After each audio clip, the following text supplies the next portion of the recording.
Hello and welcome. My name is Jerry Bing, the host of Face to Face, and I have writer/director Jordan Farrell to join me on this particular episode. Jordan, how's it going? Everything's going pretty fine. Trying out a new look, with the beard. Now, I heard you grew up in England, right? Well, I came from a small middle-class family. My father was a construction worker. My mom did odd jobs all over the place, all to make a decent buck. But, it was a solid childhood. Yep, my father is English, my mom's Native American. I spent most of my childhood in Paddington. I remember being very colorful and such. Alright, good. Now, what made you want to be a filmmaker? Obviously, I love making movies, ever since I saw films like Castle in the Sky, Forrest Gump, etc. The films of J.J. Hakamoto. He definitely impacted me a lot. So, I know you took a bit of classes in filmmaking and animation before and during the early years of your career, but what I'd like to know, how does the country's youngest filmmaker right now get such an early start? Well, while I was attending the film school at Don Messick, my teacher, Iwo Takamoto, recommended me to take a job opening as a production assistant for the taping of the 45th annual Wacky Races. Oh, really? How was it? Interesting, yeah. Very interesting, that's all I'll say. Got to meet any of the racers? Like Penelope Pitstop and Dick Dastardly? Yes, actually, I hung out with Penelope for a short time. Oh, really? I didn't know that. How was Dick? Okay, I'm not one to throw shade or start any drama, but he most certainly lives up to his name. Heck, he even tried to get me, of all people, to help out with his schemes, which, I of course turned him down. Do you have any pictures from your time there with you? Actually, yes, I do. Let's show them. Oh, whoa, how did that get there? Next picture. Now, I figured after that job, that's where you started working with J.J. Hakamoto on some of his music video work, correct? Yep, that was I believe, the third music video with the Hex. It was fun. That's how I met with my working partner, Richard Storm. He was a fine, creative dude. You still talk to Storm? Nope. Fortunately, we had a falling out. It was mostly just stuff he did I didn't really appreciate about. It especially didn't help when I was getting slowly a better paid position in jobs. Is when this mysterious bat creature appeared in my life and started attacking me. Okay, so you worked with JJ on a few more music videos on the Hex Girls, correct? Yep. Also, you're not going to comment on what I just said. Huh? Forget it. Well, we'll be right back after these commercials, messages, whatevers. Then we'll discuss the making of the Backstage Rage. And finally, what happened that very night 1 month ago on this special episode of Face to Face.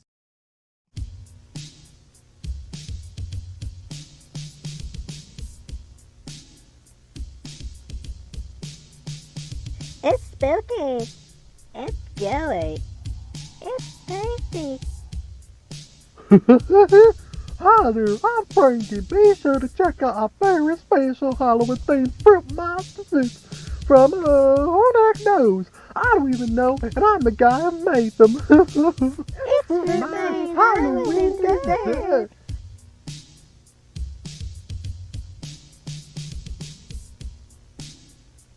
Fruit Miles Halloween desserts. Available from October 31st through the 31st, my friends. Be there. Available at any local Fruit Miles in town. It's my Halloween dessert. Be there, my friends.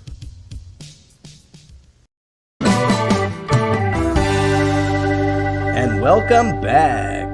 Now let's discuss the process of the Backstage Rage. Now, we are all aware the deal you made with Coolsville Productions. Correct. I get this call during production of Muscleman's Christmas Drive by this guy named Max Jones, who is not only the editor of the National Exaggerator, Coolsville's newspaper, but he was also one of the founding members of the town's local film studio and production company. Interesting. Yeah, they made a few movies. Most of them were, those films. I didn't expect you guys to have pictures. Chickenstein, Charlie the Robot, The Mummy of Anka, The Creeper, The Wrath of Mr. Hyde, Terror of the Ape Man. Yep. The Mummy. The Mummy and the Ape Man are my personal favorites. So this company made mostly cheesy horror films? Yep. But these were special. You see, these films were loosely based on the cases that were solved by Mystery Incorporated themselves. In which, one of those members just so happened to be Max's nephew, of all people. I just thought it was cool seeing a town's culture being told through their films, how often can you do that? Huh, and I take it they decided to make a film about this mystery squad or whatever? You are correct, Jerry Bean. Well, they wanted an artistic indie voice, plus, I was popular with art teens around town, and, they thought my touch and style would appeal to them. And best of all is that they said I could do whatever I wanted to do with it. So I took some, creative liberties with the story and characters. And you based this film off one of their actual cases? First off, who the heck are these kids? Yeah, I forgot to tell you about that. Mystery Incorporated is a group of young people in their late teens who go out and solve mysteries with monsters who usually turn out to be bad guys in a mask. Okay. And the case of the Strand Theater really hooked onto me as a storyteller, so I chose that as my subject matter. So, how did the film do so far? It's gotten pretty good reviews. I mean, it made a lot of money at the box office, mainly at the Coolsville Theater since their town was being represented. So I take it there's a sequel in the works? Yeah, I signed on to do 5 more films for them, so yeah. It's called Scooby-Doo Waters of Atlantis. It's an epic fantasy adventure. I'm super pumped to work on it. I got a good crew with me. I just got this cool new prop guy named Andrew Stone, who, fun enough, happens to be Shaggy's cousin. I'm super pumped to work on it. Now, any other projects you're working on before we move on? Yes, I'm working on a special passion project with my good friend Vincent Van Gool. I believe we'll shoot the film in a few months for a Halloween release date. Wait a minute. You're telling me that you're friends with one of the most iconic and influential actors in horror movies? That Vincent Van Gool? Yep, the one and only. Want me to tell you how we met? Save it. We're running out of time. Now I want to know about your side of the story that led to this theme park situation. Okay, allow me to defend myself. I was mind controlled, okay? I didn't know what I was doing. I don't even remember what I did. All I remember happening was being taken by some creepy guys and met some weird dude with red goggles and stuff, and I blacked out and I wake up seeing the police and half the park wrecked. What did you do as soon as you woke up? Easy. I ran back inside the movie theater to grab all the printed copies of my film before they were destroyed, and my career with it. Did you even apologize to Mystery Incorporated? Of course I did. I apologized through the roof. I gave them free tickets to my movie. It was my way to make up for what happened. In fact, Fred, Daphne, Velma, Shaggy, and Scooby, if you're watching this, I apologize. There's your hit piece on me. So you're saying that you take responsibility for the events that occurred in September? Jerry, you know I did not say that. We all know that it was Flim Flam who was behind it all. You knew it was Flim Flam? No, I didn't. I found him when I saw him being escorted by the police. Well, you haven't told us your side of the story. I thought I was, but alright, fine. Here I am in the editor booth, just recovered from being chased by the same mysterious bat-like creature in my own house, by the way. Anywho, so I got around to finish editing the final cut of the Backstage Rage when all of a sudden I get this mysterious email. From who? I don't know, some guy named Bill. He was the guy who created the park. Ever heard from him again? Nope. Probably got arrested as well. I don't know. But that's besides the point. Anywho, he was like, hey, I'm running a special theme park based on Mystery Incorporated and thought since you got a movie about them, how about you do a special screening of it here? Okay. So I was like, yeah, that's cool. And not only Coolsville Productions thought it was a cool marketing tool, They also happen to be investors of that park. So I traveled to Vasquez Island. I don't know if I'm pronouncing that right. Anyway, I took the copies of the film with me, got the tour from Bill, and stayed at his hotel, which, FYI, the hotel sucked. It absolutely sucked. All they had for entertainment was fancy pants music videos on loop. Okay, so you're saying that it was Coolsville's fault of the situation. No, that's not what I said, Jerry. I'd very much appreciate if you stopped putting words in my mouth. Because that's all you've been doing ever since we started talking about this incident. Then why did you agree to join this show? To defend myself, obviously. And it also gives me an opportunity to call out clowns like you. Also, throughout this interview, you completely shifted away from my mentions of the bat creature that's been attacking me throughout my career. And you also been shifting me when I ask you, why is there no one behind these cameras? Is this even on? This camera? Is this camera even on? Okay. To prove I'm not this evil guy you think I am, would you like for us to talk about this Batman creature? Yep. Okay, we'll talk about it. Right after these commercials. They say heroes come in many ways. Here we have a #1 super guy.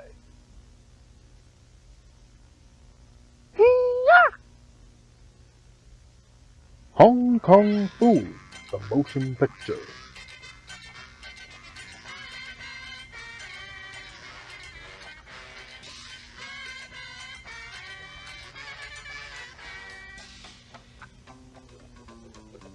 Hong Kong Phooey, the motion picture. A film by Victor Valentino.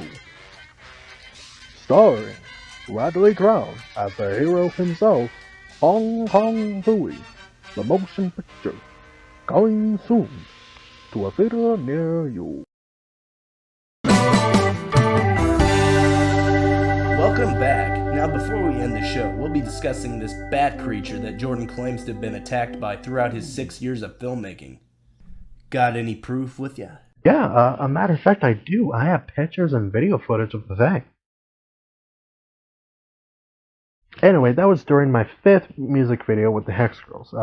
And these pictures and videos of me being chased, attacked, and harassed by the bat creature were from production of mine, such as, Flower for You Always, all the way to my latest film, Scooby-Doo, The Backstage Rage. Wow, that's pretty eye-opening. You getting any help with this problem? Yeah, actually. Mystery Incorporated are solving this case at this very moment. Well, that'll be all in tonight's episode of Face to Face. Jordan, thank you for your time with me.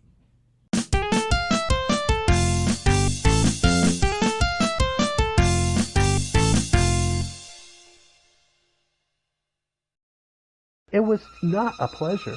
No thanks to you, sir. Hey, you want some snacks to take home with you? Sure. Okay, wait right there. I got a surprise gift for you as well. Go ahead. Man, what's taking him so long? Jerry! Where are you? Jerry must be with that one guy named Tom.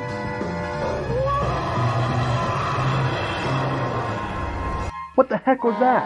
Oh no, not again! Oh no, not again! Shaggy? Scooby? I take it you finished your interview, Jordan. Yeah, no time to explain, but I got He's right behind me, isn't he? Oh. Yep. Run!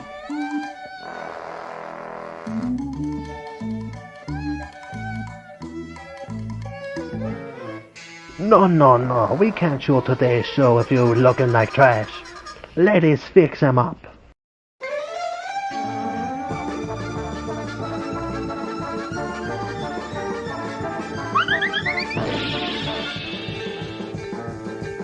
We got him! So that's what you two did with the banana I gave you guys. Yeah, like me and Scoob learned that trick from our favorite PS4 game, Wacky Races. Now, let's see who this creature, who has been the biggest nightmare of my life, really is. Jerry Bing? I knew you didn't like me. That doesn't make sense. Actually, it's starting to come together now. I knew something was sketchy the moment Jordan got an offer to join an episode of Face to Face with Jerry Bing. Wait, what? Jerry Bing died 20 years ago, and his show was canceled a year later when they tried having a new host take over. Which means this is one of those situations where it's a mask within a mask. Who the heck is this guy? Velma? Daphne? Shaggy? Scooby? Wait a minute, I know him. That's my old business partner, Richard Storm. Yes, it does, Jordan. It was all to get revenge on you for stealing my career. What are you talking about? I didn't steal anything. I remembered it clear as day when we were working on the 4th music video for the Hex Girls. That is when you got promoted to producer and later as a director. Even though I deserved it more, I still don't understand why you got the job. Because I worked hard and got along well with my peers and boss? Yeah, I can see that, but that's besides the point. After that, I got fired for acting unprofessional and purposely tampering with drinks and food on set. Which you did, and was very justified for you to get fired. So I dressed up as a monster to scare you into quitting your career. I took one of the costumes from the vampire music video and modified it a bit. So that's what happened to the missing costume that time. But the problem was that you kept on making movies. You want to know why I still kept making movies? Even though you tried to ruin it? Why? Because I love movies. It's not just a hobby, a job, a career for me. It's a way of life. I live, eat, drink, and breathe movies. I can't end my days and nights without watching a movie that I either have or have not seen. I remember watching my first movie when I was a kid. I was enamored, awed by the visuals, the music, and the story of the characters. That's the moment I fell in love with movies. I remember picking up a film camera and filming everything in sight and drawing every single day. All because I wanted that dream. I reached for that dream, and now I'm living that dream. I have my passion to keep me by my side, and I'll keep making movies to inspire others till the day I die. Beautiful words that can only come from a true artist. And that's something you don't have, Richard. Passion. I will say one thing that impressed me. You managed to fool me into coming into your little trap. Well planned out. Yep, well at least I thought it was working before you meddling brats came along. Thank you guys for your help. I can live in peace now. No problem, Jordan. Anything for a famous director. Dude, your movie was great! Of course you liked it, Shaggy. He made you the main character. And how do I get portrayed as a bumbling goof? Doesn't sound too far off to how you are, Fred. I did go off of what your uncle said about you. Anywho, who's hungry? Food's on me. Yeah! Let's go! Scooby-Dooby-Doo! Ah, he said the line. My bucket list is complete now.